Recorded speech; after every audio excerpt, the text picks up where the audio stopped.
Et j'ai pensé à un truc mortel. Ah ouais? Ouais, on va rajouter des sons de gratin. 3 000 € le kilo? Tu appelles tout de suite et tu dis oui. Fumer, c'est nul.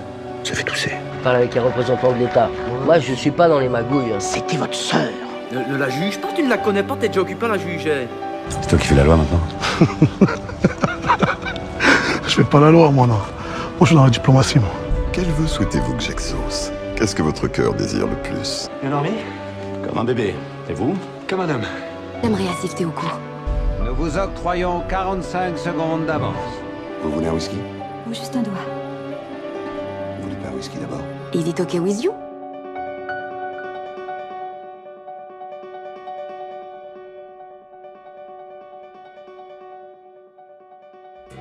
Acteur, comédien et comédien de doublage, l'instant pur cinéma a l'immense plaisir et l'honneur de recevoir pour sa 5e entrevue Jean-Pierre Michaël, qui est ni plus ni moins que la voix française de Aiden Pierce, héros des jeux vidéo estampillés Ubisoft, mais aussi Ethan Hawke, Ben Affleck, Brad Pitt et Keanu Reeves.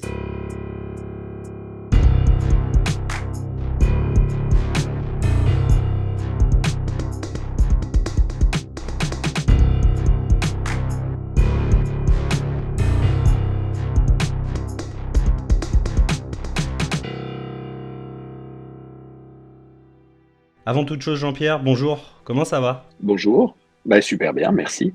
Pas trop compliqué en ce moment, au niveau du travail, ça va? Non, ça va, c'est comme pour tout le monde, on a les mêmes galères avec les grèves, avec l'essence, avec les trucs. Et le gros problème qui commence à arriver pour nous, c'est l'intelligence artificielle qui pointe son nez de plus en plus visiblement et qui menace, mais pas seulement nous, beaucoup de métiers actuellement, on le sent venir. Ouais, c'est sûr, ouais, j'en ai entendu parler, notamment dans les jeux vidéo également, où les intelligences artificielles vont commencer en fait à arriver pour écrire des quêtes, donc c'est des postes qui vont être remplacés, et ça craint un petit peu. Mais pas seulement pour écrire, pour les voix aussi,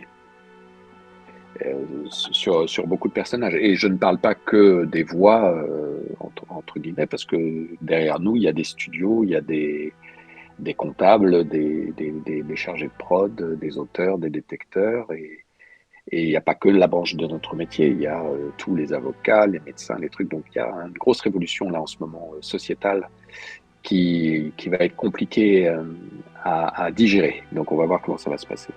Pour l'heure, on attaque avec la partie 1, c'est l'heure de l'instant rencontre. Il est bizarre, ce sol.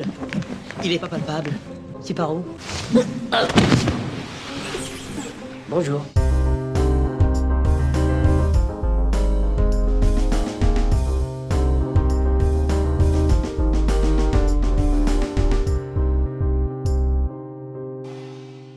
Comment vous en êtes arrivé à être la voix récurrente de Brad Pitt et Keanu Reeves, entre autres? En quelques mots, c'est quoi votre parcours? Alors, je suis comédien, j'ai commencé par le théâtre, je suis rentré à la Comédie Française très jeune, et j'ai joué au théâtre majoritairement la plupart du temps, tous les soirs, et on est venu me proposer de faire des essais pour un film ou pour en tout cas des voix à faire éventuellement puisque la personne cherchait de nouvelles voix. Donc j'ai passé des essais, j'ai découvert ce que c'était que le doublage et cette technique que je ne connaissais pas du tout avant. Et ensuite j'ai eu aucune nouvelle et au bout de 6 mois on m'a rappelé pour faire un petit rôle dans un film qui s'appelait La Mutante, c'était mon tout premier film. Et ensuite, les choses se sont enchaînées plus ou moins naturellement, puisque j'ai continué ce métier depuis avec bonheur et régularité. Ok. Moi, je vous ai découvert il y a quelques années déjà dans cette série RIS, Police Scientifique. Ouais. Et puis plus récemment dans Ici tout commence, une série pour TF1. Alors qu'au contraire, on vous a très rarement vu dans des longs métrages. Pourquoi? Long métrage, vous parlez de cinéma?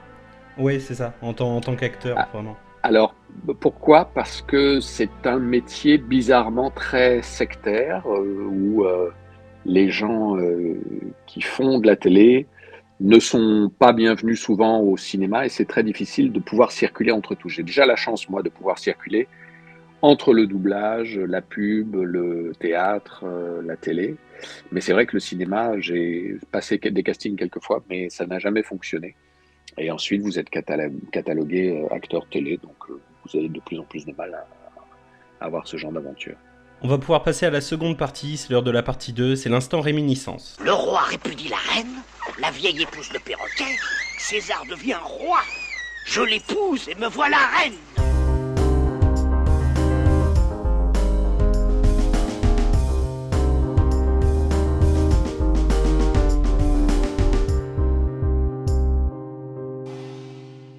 Votre film préféré? Oh, alors là, c'est impossible pour moi de répondre à ce genre de questions. Impossible. J'ai plein de films que j'aime, et si j'en donne un, j'en loupe 15 à côté, donc ça ne veut pas dire grand-chose. Donc je vais vous dire Benjamin Button, voilà. Mais comme je pourrais dire Matrix, comme je pourrais dire plein d'autres choses. Votre actrice préférée? Meryl Streep. Votre acteur préféré?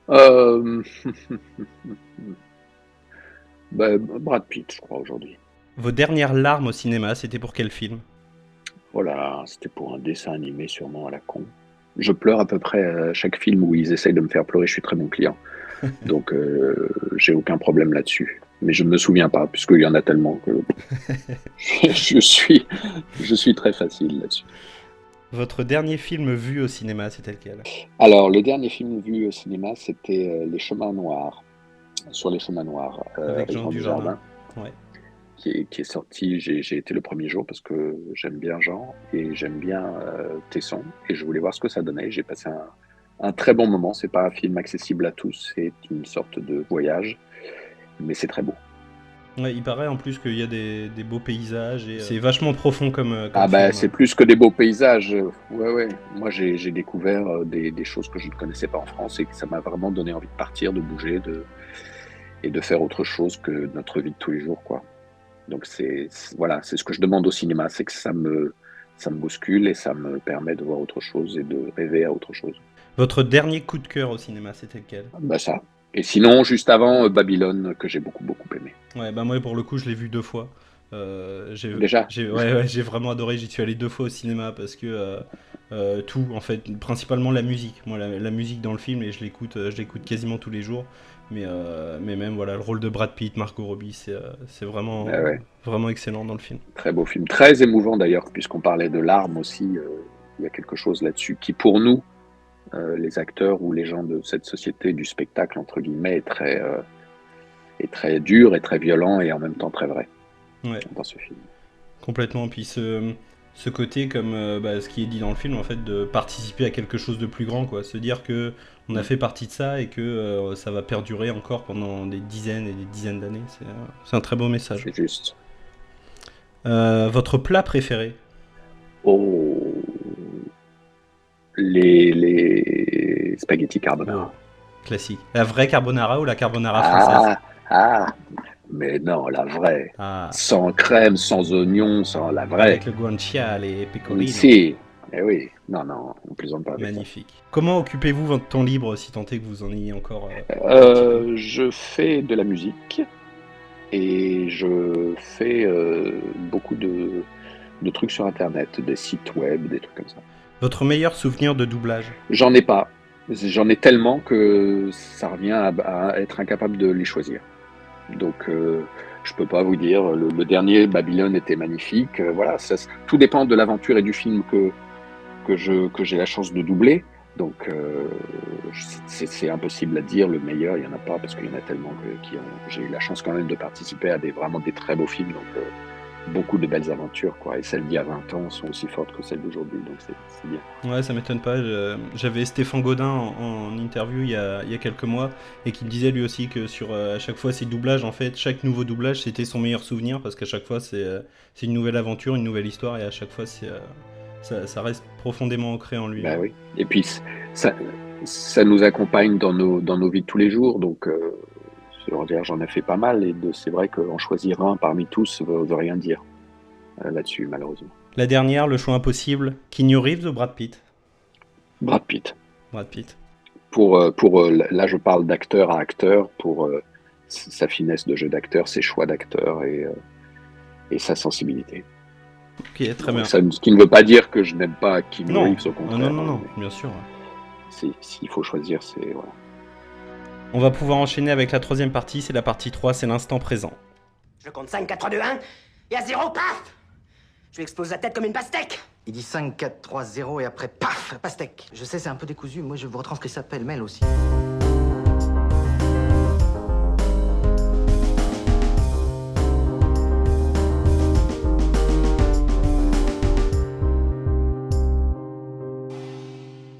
Comment ça se passe le doublage aujourd'hui? Il y a quelques années, on réunissait les comédiens de doublage sur un plateau, on déroulait la bande rythmo. Est-ce que ça se passe encore comme ça ou ça devient de plus en plus compliqué? Alors, le principe n'a pas changé, puisqu'on est toujours sur une bande rythmo qui défile et sur laquelle il faut poser notre voix. La seule chose qui a changé, c'est la technique.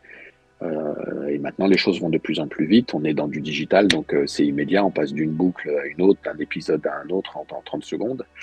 Et le Covid a changé le métier dans le sens où avant, souvent, on était plusieurs en studio, plusieurs à enregistrer en même temps, avec des plans de travail qui pouvaient nous mêler et tout. Et aujourd'hui, entre le Covid qui nous a obligés à enregistrer totalement séparément pour ne pas contaminer quoi que ce soit pendant une période, et les plateformes qui maintenant demandent en plus des pistes séparées, ils veulent absolument pas qu'il y ait de chevauchement, des choses comme ça, donc il faut des pistes hyper propres et tout. Malheureusement, le plus souvent, on se retrouve seul à la barre, ou très rarement on est deux, mais c'est pareil, quelquefois on enregistre l'un après l'autre et on échange moins qu'avant. Avant, il n'était pas rare de se retrouver 3-4 au micro et de jouer vraiment les scènes. Et on pouvait se monter les uns sur les autres, s'enchaîner comme si on jouait vraiment, ça ne posait absolument aucun problème. Ouais, et j'aime pas trop ça, mais est-ce que c'était pas mieux avant du coup, où justement on se retrouvait peut-être un peu plus en nombre et où les tournages étaient plus fun? Bien sûr, pour nous c'était mieux parce qu'il y avait une sociabilité qui était plus présente et plus agréable, et que voilà, on avait l'occasion de voir les copains un peu plus et plus régulièrement. Aujourd'hui, on les croise juste en arrivant, en repartant, parce qu'ils sont sur un autre studio ou ils viennent enchaîner après nous, ou à la pause, à la machine à café. Mais c'est moins, ça a enlevé de ça, ouais, de ce rapport-là, malheureusement, aux autres. On a pu vous entendre, bien évidemment, en VF dans, entre autres, Bullet Train et Babylone, où vous doublez Brad Pitt. Plus récemment, dans John Wick chapitre 4, dans lequel vous doublez Keanu Reeves. Ça vous demande une préparation particulière de doubler l'un des deux? Aucune. Aucune.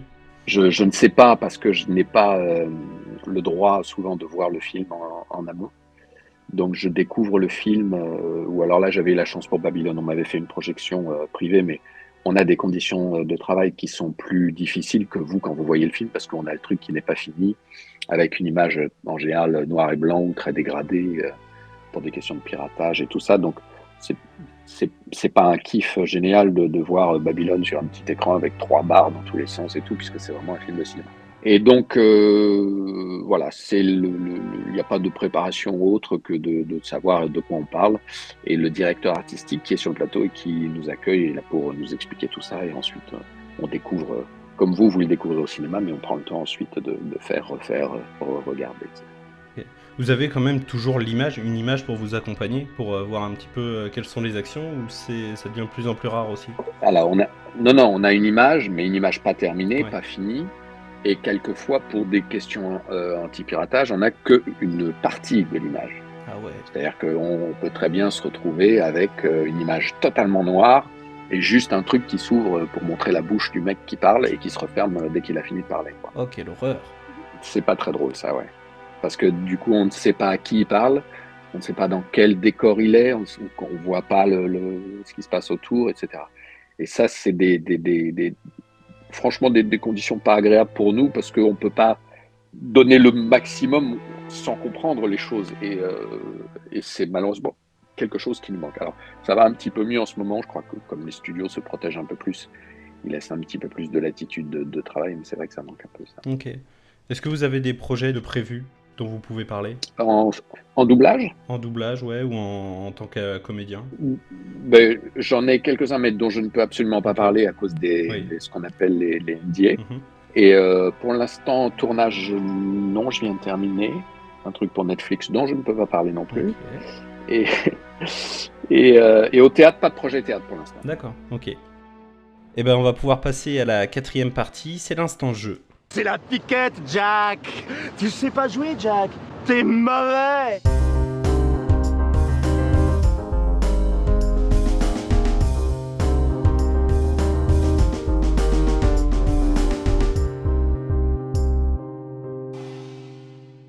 va jouer à un petit jeu. Alors j'ai absolument rien inventé, d'accord, j'ai aucun mérite. C'est un véritable jeu de cartes qui existe réellement.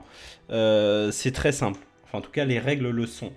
Je vais vous lire une critique de film, d'accord? C'est une réelle critique de film qui a été imprimée sur une carte. Et cette critique, elle fustige le film, d'accord? Elle le défonce complètement. Et le but, c'est de retrouver le film. D'accord. On est parti avec la première. Un film mou et cucu à souhait qui nous plonge dans la vie sordide d'une serveuse néo-baba fasciste vieille France de Montmartre. De vieille France de Montmartre. Un film de 2001. Amélie Poulain? Ouais, Le fabuleux destin d'Amélie Poulain de Jean-Pierre Jeunet. On y va pour la deuxième, bien joué pour la première. Le Colisée en pseudo 3D pourrait à la rigueur faire la couverture d'un vieux jeu PlayStation. Formellement, c'est moche et ça vieillira très vite. Un film des années 2000. Ça, le Colisée, donc c'est quoi? C'est John Wick, parce qu'il y a une scène au Colisée. C'est Gladiator. Ouais, Gladiator, c'est ça, de Ridley Scott avec Russell Crowe. D'accord.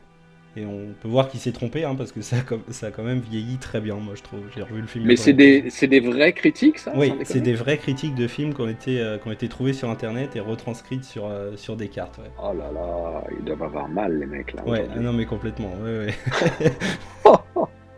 La dernière, on y va. Un univers philosophique à 2 balles où des geeks fétichistes du cuir se farcissent les Men in Black. Ça, c'est Matrix.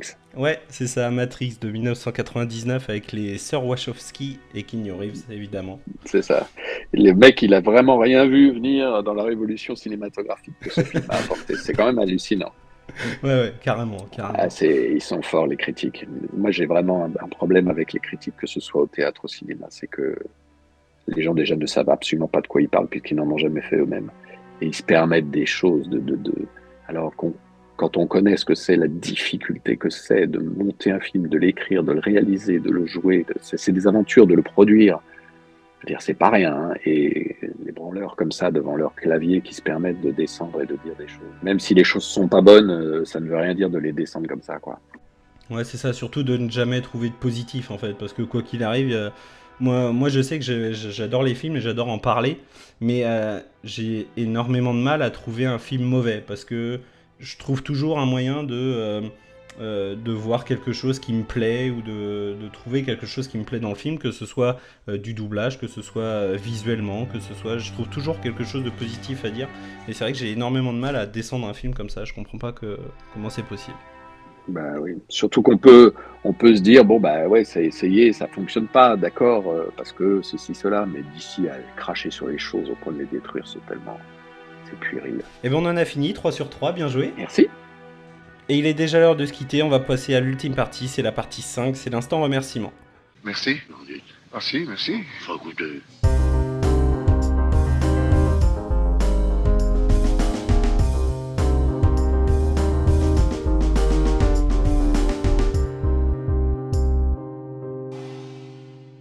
Avant toute chose, je voulais vous remercier infiniment, Jean-Pierre. Merci beaucoup pour avoir accepté mon invitation et d'avoir joué le jeu jusqu'au bout. Où est-ce qu'on peut vous retrouver si jamais on veut vous suivre sur vos réseaux? Merci beaucoup, Jean-Charles, déjà, de cette interview. Ça m'a fait extrêmement plaisir. Vous pouvez me suivre. En général, je peux pas mettre tout ce que je fais parce que je suis souvent contraint par la confidentialité, mais vous pouvez me suivre sur Instagram et Facebook à JPM officiel et sur Twitter à JP Michael.